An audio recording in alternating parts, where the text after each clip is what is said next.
history of the world, we've been able to find somewhere between 4 and 8 children that have been able to be described as surviving with this condition.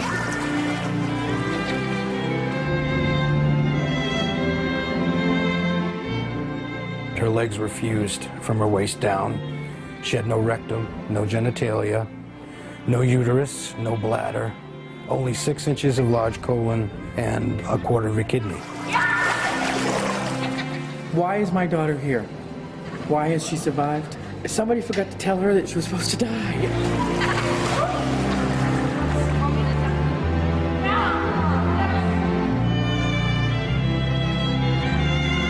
She's up. Yeah. Mom, what happened to me? What's the next best step for her? Possibly just requiring an amputation and just taking it off altogether. I'm scared. I'm scared to tell her.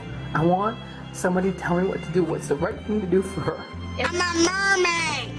Some people are the same, some people are different. Some people are short, some people are tall.